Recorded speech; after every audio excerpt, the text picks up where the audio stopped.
Hey everybody, this is Devin from the Christ Light and Love Center here in the middle of the Burkesville, Kentucky vortex. And this afternoon I'm going to take just a minute and I'm going to cover a topic that I've noticed is really being pushed kind of in the mainstream pretty hard out there, and that is the use of psychedelics. And, I'm not here to be a prude or tell you, you can't or, you simply must not do these things. And, when we're talking about psychedelics, right, we're talking about mushrooms, we're talking about LSD, and many of these new recreational drugs, would definitely be considered psychedelic. And those, my friends, those tread lightly. They can be really dangerous. Of course, there's, a lot of other ayahuasca and a lot of other plant-based medicine that we're going to throw in that category, right? And so this is the deal. There's always that side that's pushed that, hey, it's the best thing since sliced bread, and if you haven't done it, right? But it's very, very rarely talked about, at least from, I think, a balanced perspective. And so I'm going to take, right, instead of, telling you, how great, all these experiences are, that you should run out, have a bunch yourself, I'm going to talk about the other side of the story that's rarely talked about. And so I'm going to try to cover 4 different topics here. And the first one we can look at is I love this. I love this example. So one of the problems I think we have with psychedelic use is that everybody feels that you take 1 or 2 LSD trips, you do it for however long, or you microdose for however long, and that you're receiving some sort of enlightenment. And this is not really true. Myself and other gurus I've met and listened to will say, LSD and these other psychedelics, and ayahuasca even, it's more of a false enlightenment. It can give you great insight, but the true insight or true enlightenment can only come from within, and that's that meditative practice, but it will never come from anything outside of us. And this example I love to give is, growing up, of course, the Grateful Dead was, something that was going on, and so when I had graduated high school, I had a lot of friends that, would follow them, and I'd been to several Dead shows myself, right?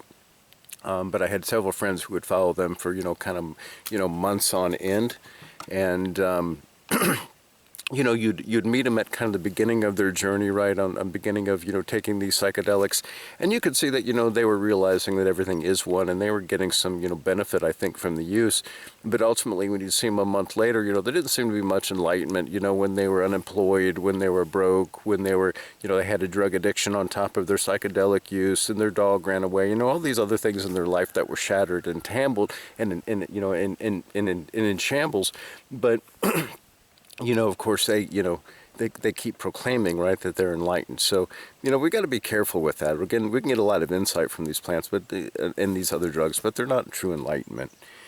And the other one that's, I think, really the biggest issue, is I think that people don't understand when they start to get involved in these plants and these different substances, is that really any drug is going to lower your aura, your energetic field, and can allow for attachments or these archons and different beings to, hook into your aura, your chakras, and different things.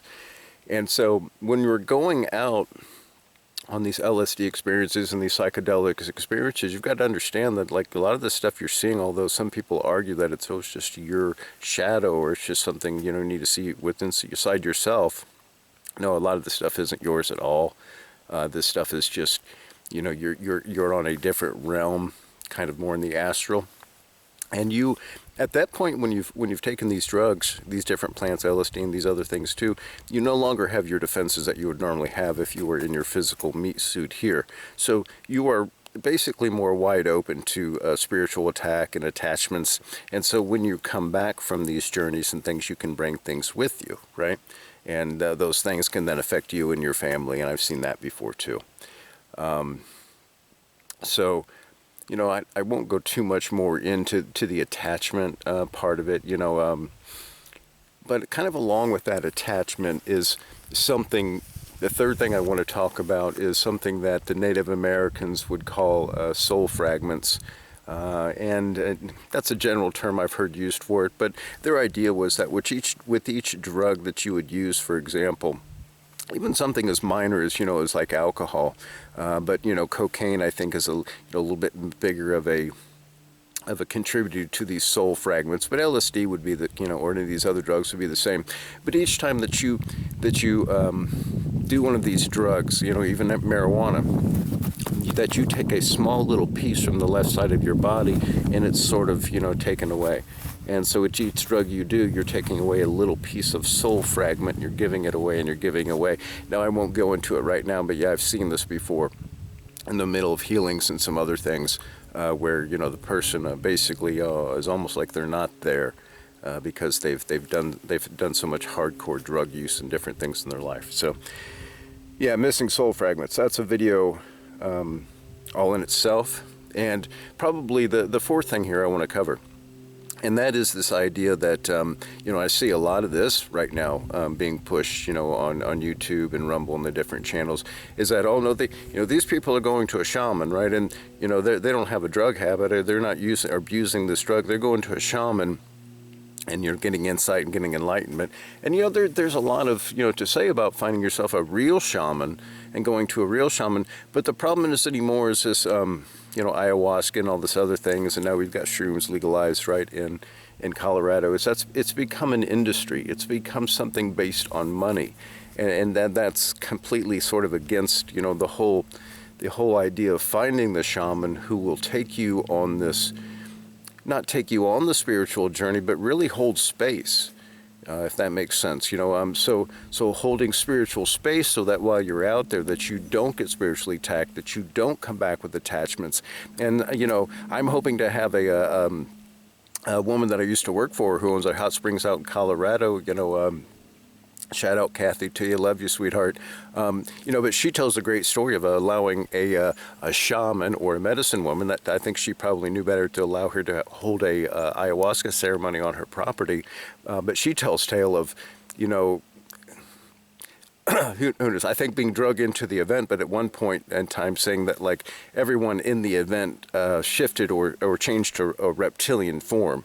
So basically meaning that everybody that was at this event, if this makes sense, this woman who claimed to be a medicine woman and shaman probably had something attached to her, and that thing then attached to everyone else in that event would be my guess. But then again, she simply may have not known how to hold proper space, and so these beings then, you know, attached to everybody in there. I don't know on that one, but you know, that's an amazing story, and I hope to have her on to talk about that, and maybe share that experience with her on, you know, there's, you know, not every shaman out there knows what the heck they're doing, and not every shaman has, you know, your best intent out there. So, hey, again, everybody, this is Devin from the Christ Light and Love Healing and Training Center in the middle of the Burkesville, Kentucky Vortex. Love ya, and I'll talk to you soon.